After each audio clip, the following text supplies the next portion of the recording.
예수의 성녀 데레사 동정학자. 주길 10월 15일. 아빌라의 성녀 데레사는 역시 동명의 예수아기의 성녀 데레사와 구별하기 위해 데레사라고 부를 때도 있는데, 사실 그녀는 이름에 못지않은 드문 대성녀이며 교회와 종교를 위한 발군 공적을 남긴 분이시다.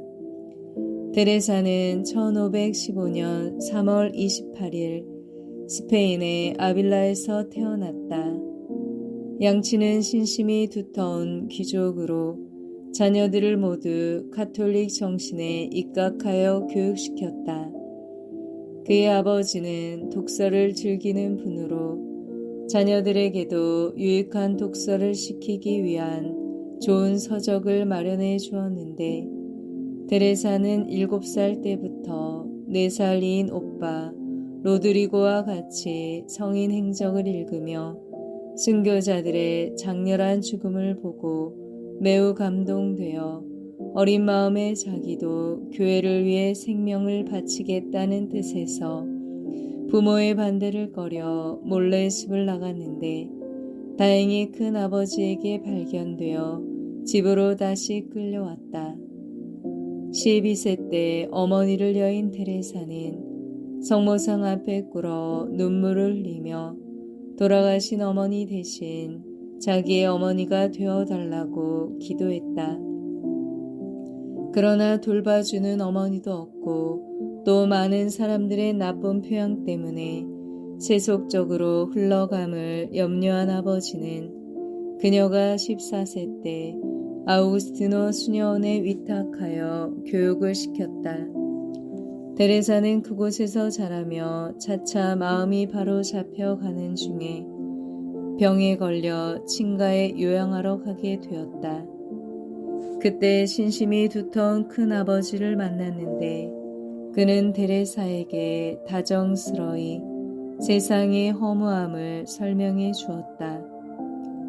집에 돌아와 요양하면서 성 예로니모가 성녀 바울라와 성녀 에오스토치움에게 보낸 서간을 읽고 마침내 수녀가 될 결심을 하고 19세 때 아빌라에 있는 가르멜 수녀원에 입회했다. 수련자가 된 그녀를 시험하기 위해 장상들은 환자 수녀를 간호하는 임무를 맡겼다.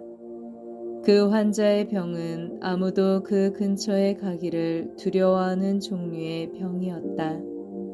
그러나 데레사는 잘 참고 감정을 억제하며 그 불행한 환자 수녀를 친절히 보살펴 주었다. 이것이 하느님의 성의에 맞았음인지 그때부터 데레사는 마음에 말할 수 없는 감미로운 위로를 맛보았다. 이렇게 되자 이제는 환자를 간호하는 것이 매일의 기쁨이었고, 나아가서 자기도 그러한 병에 걸렸으면 하고 원하게 되었다. 그 기도가 허락이 되었음인지 병석에 눕게 되자 아버지는 다시 그 딸을 집에 데려다 요양시키기로 했다.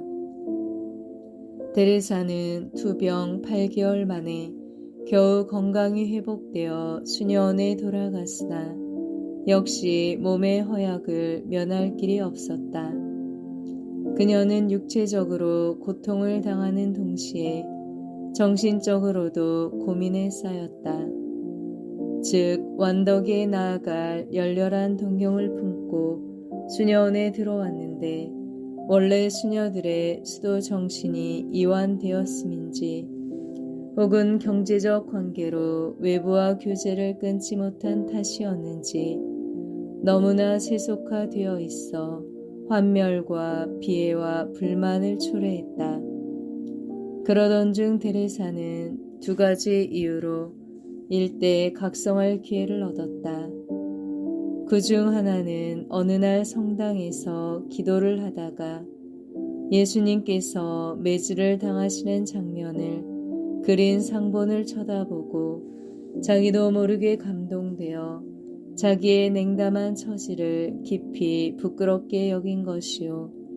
또 하나는 열심히 읽던 아우구스티노의 고백록에 비추어 자기 영혼의 한심스러운 처지를 발견하고 갑절의 열심을 분발시켜야 되겠다고 통감한 사실이다.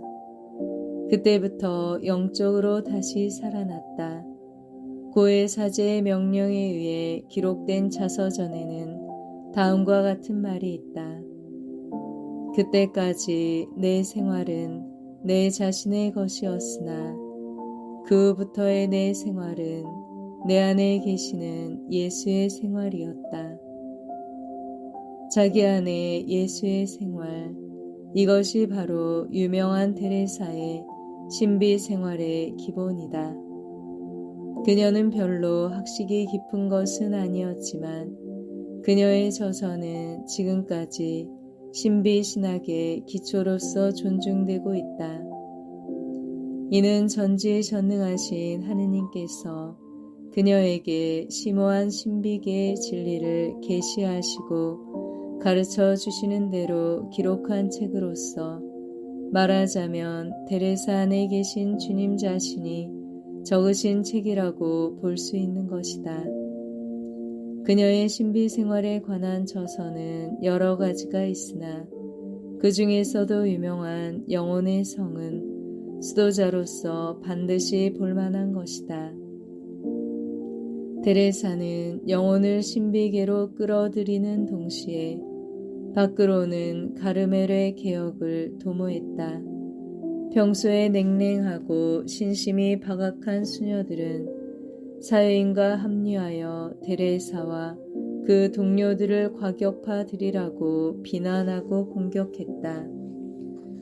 그래서 테레사 등은 지극한 공경에 봉척했는데 본래 사는 정을 이기지 못하는 법인지라 마침내 그 개혁은 성공하여 각처에 있는 여자 수도원은 물론 남자 수도원에까지 커다란 자극을 주었고 그녀는 수도원 창설 내지 개혁을 위한 의논 상대로서 유일한 존재가 되었다. 거기에 하느님께서도 테레사를 기꺼이 여기사 가끔 신기한 일이 그녀에게 일어나도록 해주셨다. 이탈리아의 유명한 조각가 베르니니 작품으로 된 그녀의 성상에 표시된 바와 같이 그녀의 가슴에 박힌 성운도 역시 그 일례이다. 즉 그녀가 기도를 하고 있을 때 손에 불창을 든 천사가 나타나 사정없이 그녀의 심장부를 찔렀다. 그와 동시에 하느님께 대한 뜨거운 사랑이 그녀의 가슴에 타 없어질 듯이 우러남을 느꼈다. 그것에 대해 정신적 체험에 불과하다고 해석하는 사람도 있지만 대부분은 테레사가 육체적으로도 그 상처를 받았다고 해석한다. 앞서 말한 바와 같이 그녀의 신비 생활은 아름다운 장미꽃이 피는 길이 아니고 가시덤불이 가로놓인 험악한 길이었다. 나를 따르려는 사람은 누구든지 자기를 버리고 매일 십자가를 지고 따라야 한다 하신 주님의 말씀은 그녀에게 여실히 적용된 셈이다. 고행, 겸손, 희생 등은 그녀가 평소에 지닌 십자가였다. 그녀는 그런 십자가를 열애했다. 이는 주님, 당신을 위해 고통을 받겠습니다. 그렇지 못하면 차라리 죽겠습니다고 한 그녀의 말이다. 테레사의 사랑을 받으려면 그녀를 학대하거나 또는 그녀에게 부끄러움을 당하게 하는 것이 제일 빠른 길이다고 한 아빌라의 주교의 말에 비추어 알 수 있다. 테레사는 극기 수덕의 길을 걷는 도중 1582년 9월 2일 67세의 중병을 얻어 병석에 눕고 뒤이어 10월 4일 밤중에 사랑하는 하늘의 배필을 만나 뵈러 영원한 길을 떠났다. 임종이 임박하자 그녀는 주님과 영원한 일치를 할 기회가 왔음을 즐겨 기뻐하며 얼굴의 희색을 감출 수 없어 몇 번이나 주님, 저는 거룩한 교회의 딸입니다를 거듭 외치고 숨을 거두었다. 그녀는 1622년 사후 40년 만에 교황 그레고리오 15세에 의해 시성되었다. 그 후부터 세계적으로 데레사를 존경하게 되었으며 그녀를 교회 여박사 또는 신비신학 박사라고 부르게 되었다. 교훈 성녀 데레사가 교회에서 신비 생활의 지도자로 존경을 받는 것은 우선 자기를 버리고 하느님과 고해 사제의 지시를 잘 따른 순명의 결정인 것이다. 사실 누구든지 자기를 높이는 사람은 낮아지고 자기를 낮추는 사람은 높아진다 하신 주님의 말씀은 우리를 속이지 않으신다.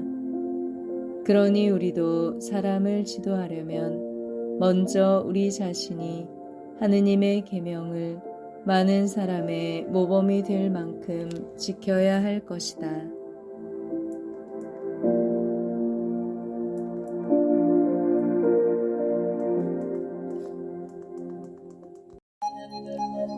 구독과 좋아요는 복음 전파의 시작입니다.